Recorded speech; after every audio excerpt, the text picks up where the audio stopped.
வணக்கம். இன்றைக்கி வீடியோவில் நம்மக்கிட்ட அடேனியம் செடிகளில் ஒரு சில அடுக்கு பூக்கள் விதைகள் வச்சுருக்குதுங்க. அதை தான் உங்களோட நான் ஷேர் பண்ணலான்ட்ருக்கிறேன்.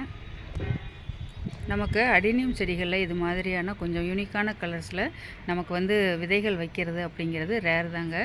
இந்த முறை ஒரு சில செடிகளில் விதைகள் வச்சுருக்குது. அதை தான் உங்களோட ஷேர் பண்ணலான்ட்ருக்கிறேன். முதல்ல இந்த அழகான மஞ்சள் அடுக்கு பாருங்கள். இது விதைகள் வச்சுருக்குது பாருங்கள்.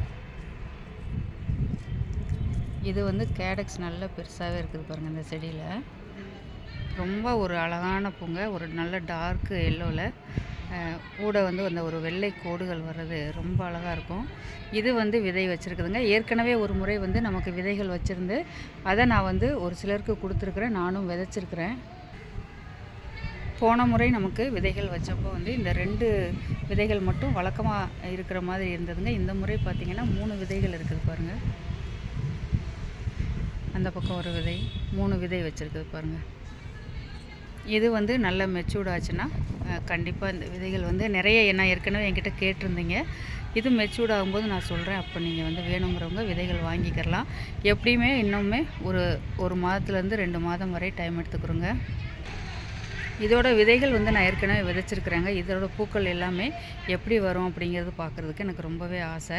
ஏன்னா இந்த மாதிரி ஒரு டார்க் கலர்ஸ் நம்ம வித்தியாசமான கலர்ஸில் விதைக்கும் போது இதில் இருந்து என்ன கலர் பூக்கள் வருதுங்கிறத பார்க்கணுங்கிறதுக்காகவே நான் தனியாக விதைச்சி வச்சுருக்கிறேன். பார்க்கலாம் அதோட ரிசல்ட்லாம் எப்படி வருது அப்படின்ட்டு.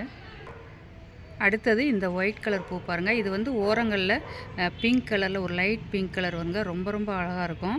இப்போ பூத்து நாளாயிடுச்சு. அதனால் ஒரு மாதிரியாக தெரியுது. இது மலர்ந்த உடனே இதழ்கள் அடுக்கு நிறைய வச்சு ரொம்பவே அழகாக இருக்கும். நான் அது மாதிரி மலரும்போது ஏற்கனவே வீடியோக்கள் போட்டிருக்கிறேன். இனி ஒரு முறை கூட வீடியோ போடலாம். இப்போ பாருங்கள் அதில் விதை வச்சுருக்குது பாருங்கள். இது எனக்கு ரொம்ப நாள் இதில் விதைகள் வைக்கணும்னு ஒரு ஆசை. ஏன்னா இது நமக்கு பூக்கள் வச்சே கிட்டத்தட்ட ஒரு 10 மாதம் கிட்டே இருக்குங்க. இப்போ தான் முதல் முறையாக விதை வச்சுருக்குது பாருங்கள். ஒரே ஒரு விதை தான் வச்சுருக்குது. அடுத்தது பாருங்கள், இந்த பர்பிள் அடுக்கு பூவோட விதை தாங்க. இது அடிக்கடியெல்லாம் விதைகள் வைக்கிறது இல்லைங்க.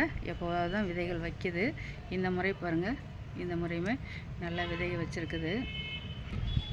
அடுத்தது பாருங்கள், இந்த யூனிக்கான ஒரு கலர் தாங்க. எனக்கு ரொம்ப பிடிச்ச ஒரு கலரு. அது விதை வச்சுருக்குது. இது சீட் க்ரோன் பிளான்ட் தாங்க. அதில் விதை வச்சுருக்குது பாருங்கள். இதோட பூ நான் உங்களுக்கு வேறு செடியில் கிராஃப்டிங் பண்ணியிருக்கிறேன். அதை நான் உங்களுக்கு காமிக்கிறேன். இதில் இப்போ பூ இல்லாமல் இருக்குது பாருங்கள்.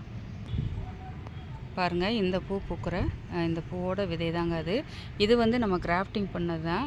நான் காமிச்சது தாய் செடி. அதில் நமக்கு விதை வச்சுருக்குது. ரொம்ப அழகாக கொத்து கொத்தாக பூக்கள் வைக்கக்கூடிய ஒரு செடி தாங்க இது. அடுத்தது இந்த கலர் பூவோட விதைகள் கூட இருக்குது பாருங்கள். ஏற்கனவே இது நிறைய நான் விதைகள் இருந்து கொடுத்துருக்குறேன். இப்போவுமே விதைகள் வைக்க ஆரம்பிச்சிருக்குது பாருங்கள். அடுத்ததாக இந்த செடியில் பாருங்கள், இது ஒரு டார்க் ரெட் கலரில் பூக்கள் வைக்கக்கூடிய செடி தாங்க.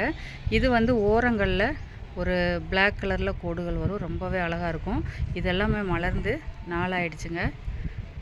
அதனால் இது பார்க்குறதுக்கு பிங்க் கலர் மாதிரி தெரியுது. ஆனால் ஒரு நல்ல டார்க் ரெட் கலரில் பூ வைக்கும். அது கூட விதை வச்சுருக்குது பாருங்கள். இன்றைக்கி வீடியோவில் நான் ஒரு சில அடுக்கு பூக்களோட விதைகள் இப்போ நம்ம வச்சுருக்கிறது அதை உங்களோட நான் ஷேர் பண்ணியிருக்கிறேங்க. இன்னுமே நிறைய அடுக்கு பூக்களில் விதைகள் இப்போ தான் வைக்க ஆரம்பிச்சிருக்குது. அந்த விதைகளுமே நல்லா மெச்சூர்டாகி வரும்போது நான் உங்களுக்கு ஷேர் பண்ணுறேன். இன்றைக்கி வீடியோ எப்படி இருந்ததுன்னு சொல்லி மறக்காமல் கமெண்ட்ஸில் உங்களோட கருத்துக்களை பதிவு பண்ணுங்கள். இதுவரை வீடியோ பார்த்ததுக்கு ரொம்ப நன்றிங்க.